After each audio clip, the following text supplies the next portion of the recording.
After the mid-season patch, we're in for a pretty brawly meta. All the frontline tanks, including the overtuned Mauga, survive a lot longer, and thanks to the small DPS passive nerf, supports have an easier time keeping the whole team alive. Let's get into the support tier list for mid-season 9. If you want to grind the meta or rank up on your favorite heroes, use the link in the description to get access to a GameLeap membership. There are tons of courses and guides to help you improve faster and easier. Check it out and enjoy the video. Our mid-season DPS ranking starts off at C tier, but compared to the average A tier hero, they're situational at best. Starting off with D tier. Mercy's our weakest, but she is slightly better with the nerfed heal reduction passive, but compared to before Season 9, it's a massive difference. Mercy's a lot more fragile now, which is obviously pretty bad, especially with Sombra getting better and better. And unlike supports like Lucio or Baptiste, Mercy has a minimal advantage with bigger projectiles. Using her pistol for more than 1% of the game isn't necessary, and she didn't get any sort of damage boost buff to make her more valuable in a more damage-focused meta. All she got was her sympathetic healing passive buffed and her Guardian Angel cooldown slightly reduced, with a big emphasis on slightly. And as for the passive, self-healing 40% of the healing you're doing sounds great until everyone just shoots Mercy anyway, so you end up with no heals anyway. Still, Mercy is the type of hero to make a great escape at the last moment. A support that can survive and keep healing is always going to be useful, but 50 extra health is nothing with how big those wings are. Just like Torb and Bastion, she might need a slight hitbox reduction so she actually lives long enough to be impactful. Moving up to C tier, it's Iliari.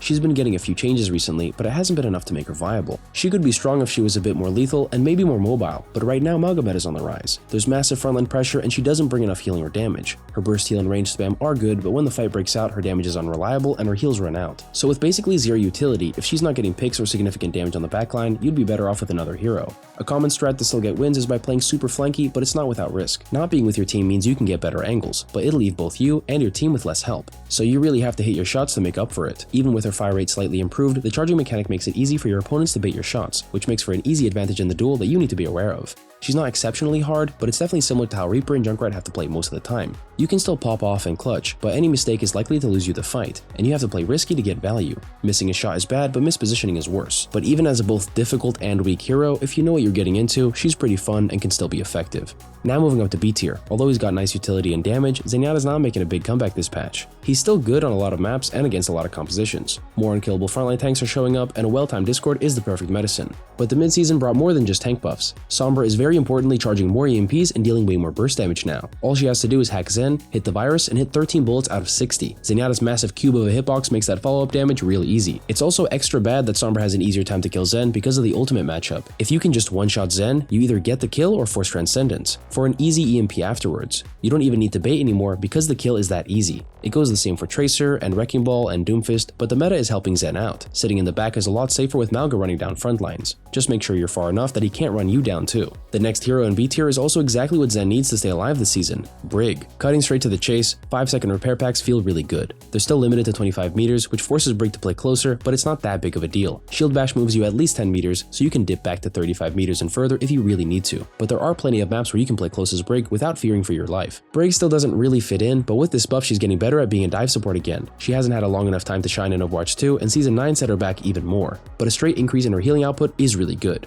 especially considering she also has her own problems with the DPS passive, just like Mercy and Lifeweaver. Brig's maximum healing output is bogged down by the healing reduction, even if it's only at 15% now. But you can see the situation in two ways. Either Inspire negates the healing reduction, or the healing reduction negates the Inspire. She is the only hero with an equally consistent ability. She's not great into Mauga meta, but with Rally building faster, she can still compete with the brawl fights when it really does matter. Moving on to the next hero, Brig being better isn't just good for Zenyatta. It's Ana up next, who used to be best friends with Brig before Season 9, and she's not without her own buffs. The improved Biotic Nade has consistent high impact both offensively and defensively. That's a big contrast to last patch, where she was pretty much unplayable with how easy she was to kill.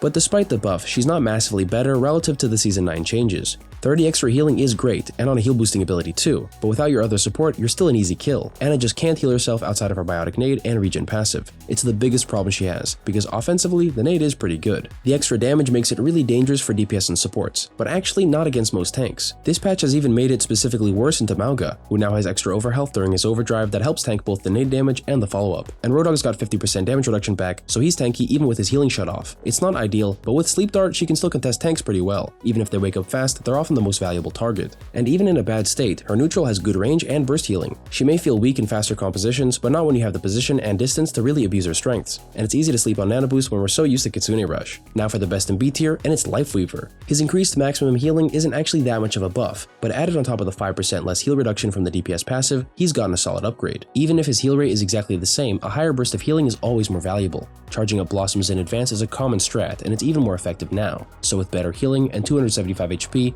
all he needs are some impactful and consistent abilities to round out his kit. The only problem is that life grip and platform are mostly situational and defensive. He's a very reactive hero, so it's not easy to make plays for your team, and the plays you can make are mostly based around your pedal platform. But Lifeweaver hasn't been viable for long enough. The average player isn't used to making plays with the platform besides just taking high ground or using an ultimate on it, and even that requires coordination. And setting your team up with pedal platform also means you can't use it for yourself, so you have to make sure you'll be safe before throwing it down. Supports are about supporting though, and Lifeweaver's kit is more than enough to keep everyone healed up, and with Life Grip and Tree of Life, he also keeps them extra alive. Now for A tier, which is actually pretty lonely with just Baptiste. He's in a weird spot for sure, with a lot of strengths that make him undoubtedly strong, but with obvious weak points that can be easily exploited. He even got an Immortality Field nerf this patch to add onto his counter ability. Immo Field is one of the greatest abilities in the game, but also quickly destroyed. At 125 HP, most heroes kill it in faster than a second. If you have to react to a teammate dying, it's not as easy to keep them alive as it used to be. Another weakness is his hitbox. Even with regen burst to make up for it, he's a lot easier to one-shot despite the extra health. His movement pattern when strafing is unpredictable, but it's not a decent advantage anymore. Dodging shots is harder against bigger bullets, but Baptiste has some of his own. His damage and range are still top-notch, so the only thing that sets him back is from his ammo nerf a while back. That still leaves him at a full 36 bullets, more than enough to keep up your damage output throughout the fight. And all the parts of his kit I haven't mentioned are still really reliable. His exo boots, amplification matrix, and definitely his healing. He remains one of the most independently strong heroes in the game, even though the consistent nerfs knocked him down from permanent S tier status. And with only Baptiste in A tier, this mid-season's S tier is next, starting with Lucio. He's a popular hero, but his playstyle is unique enough that the average support doesn't play him, but now that he's a mainstay solid pick, that's bound to change. He's not just the speeding guy anymore, but he spams, duels, and still keeps up the good healing. Even his peeling is top of the line. It's even better than before now that Soundwave has really been buffed to the max. The movement lockout duration even makes tanks boopable again. And even though he's not the ultimate peeling and pocketing support, he absolutely does enough to be better than Brig, both as a hero and with the easier and better boop. For a hero like Lucio to have this high of an impact at a base level is very good, because he still has the high skill ceiling for aim, movement, and positioning. Sound Barrier rounds off his kit perfectly for this season. It's one of the only ways to turn the tide on Malgo's cage fight, even if it does mean you have to jump into it. The second S tier spot goes to Moira, the ultimate middle ground between high rank and low rank. Right now, everybody can use her well. Having a brawly meta come out of the tank buffs is great for her heals, but she's already been good at surviving for some time now. It's just now that it's really valuable. This patch has switched up a lot of stuff, but none of it phases Moira. All her abilities work perfectly to survive all sorts of engages. Her fade is instant invulnerability, speed, invisibility, vertical mobility, and a cleanse. Listing all of that out makes it seem crazy, and it pretty much is. Her damage orb gets a lot of credit too, but her healing orb puts up the big numbers. With 65 heals per second and up to a total of 300, it's going to take a while to bring her and her team down. Even her base healing and damage impresses. The only thing that can beat her is outlasting her, and without as many shields in the game, healing resources is easy to come by. Even with no team utility, her sheer survivability, damage, and healing make her a simple and effective hero. She's only beat out slightly by KIRO, who's back at the top. When I mentioned Lucio wasn't the ultimate peeling and pocketing support, that's because KIRO is. Similarly to how Baptiste was so strong for so long, her abilities, damage, and healing feel pretty much unnerfable. An instant teleport, a cleansing AoE invincibility buff, auto-locking ranged heals, and spammable projectiles with high crit damage. And I've talked way too many times about Kitsune Rush to do it again. She's even gotten less oppressive, and she still has a good grip on the metagame, for like the entirety of Overwatch 2 now. Seeing her below A tier feels impossible, but with new heroes on the horizon, there's a lot that could happen. That's it for the support tier list for mid-season 9. Thanks for watching, and I'll see you guys next time.